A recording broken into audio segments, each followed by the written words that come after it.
and head movements to concentrate intently on letters of the Bible's Hebrew alphabet. The most ancient idea is that God has multiple names, and these names have power. Abulafia wanted to have a reading of the Bible according to which the entire Bible speaks solely about God, by transforming the normal Hebrew nouns and verbs into divine names. One of the divine names Abulafia employed was the 72-letter name taken from 3 verses in Exodus.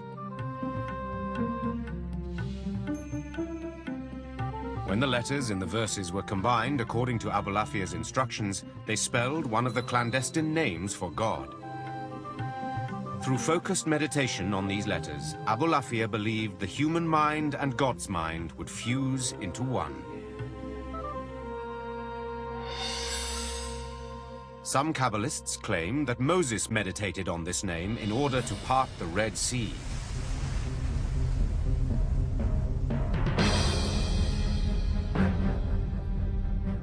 At the height of the Spanish Inquisition, King Ferdinand and Queen Isabella declared that all Jews must either convert to Christianity or be expelled. During 1492, over 100,000 Jews fled Spain. Once again, religious persecution influenced the spread of Kabbalah's teachings. A century later, many Kabbalists would use their techniques to call forth the promised Messiah.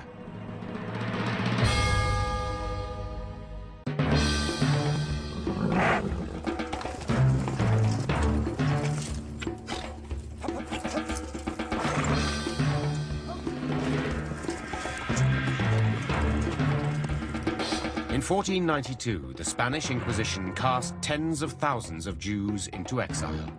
Many fled to the Holy Land.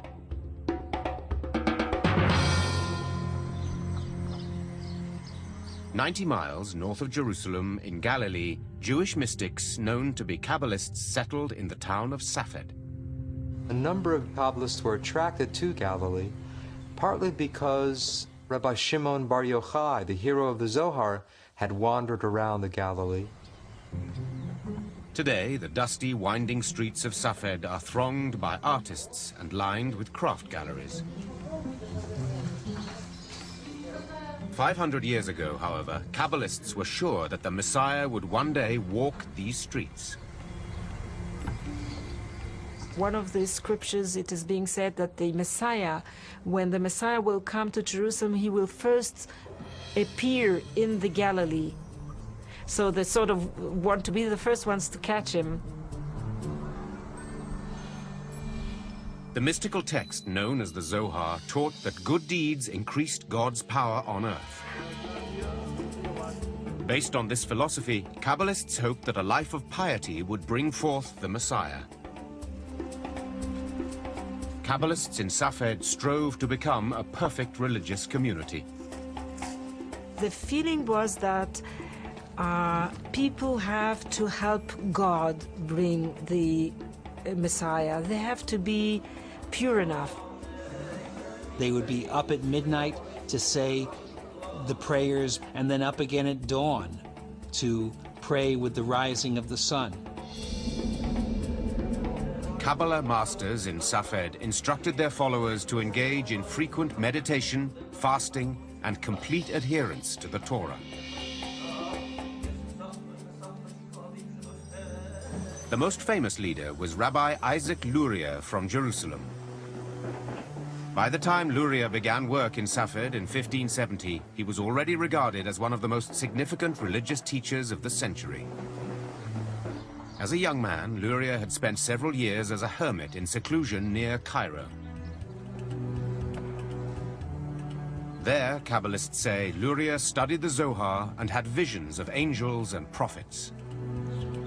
There's some evidence that he used the Zohar as sort of a mantra, that he would take passages of the Zohar and repeat it over and over again until he got deep inside it. In this trance-like state, Luria acquired extraordinary abilities. Rabbi Isaac Luria, he could look at a person's forehead and read everything about that person. It's somewhat like reading the palm. He was a healer. He could tell people's past lives and what has to be fixed. Luria believed that understanding a person's previous life would provide insight into their current problem.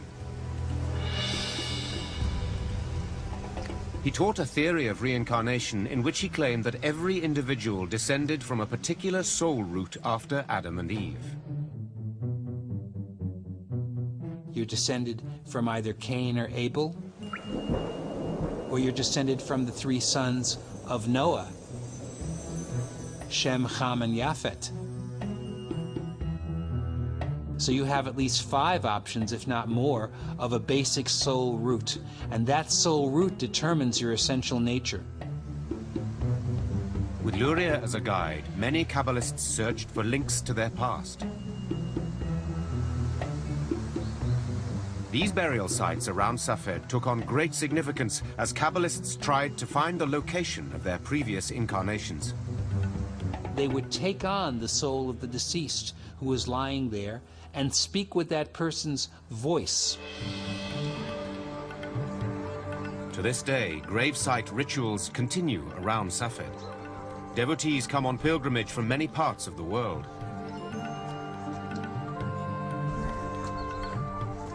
Here, followers gather at the tomb of Rabbi Shimon Bar Yochai. Some are practitioners of Luria's philosophy. One of Luria's main contributions to Kabbalah was a new concept of creation. The world only exists because God needed somebody to relate to, implying that God has some need for love, for relationship. Luria taught that the first act was not creation, but actually a withdrawal. God withdrew, you might say, in all directions from one central point, creating a kind of vacuum, an empty spot within God. According to Luria, the emptiness gave God room to create the world. He placed vessels in the void and began to fill them with divine light.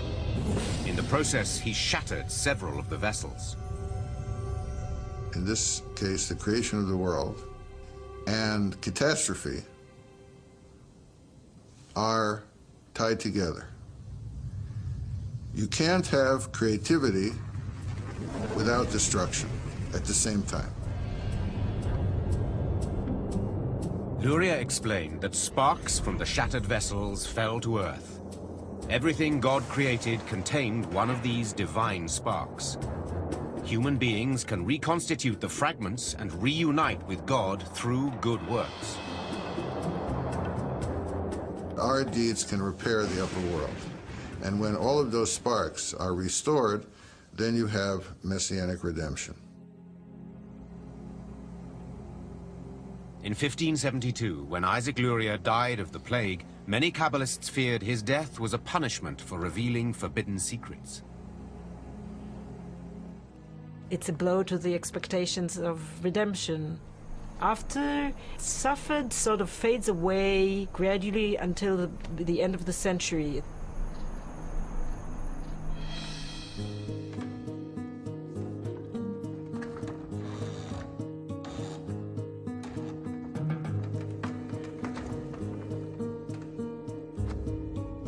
The invention of the printing press enabled the rapid spread of the philosophy of the Kabbalah as never before.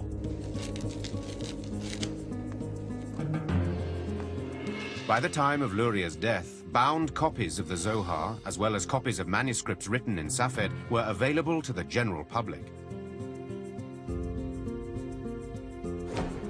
Kabbalah seemed to have finally come out of hiding.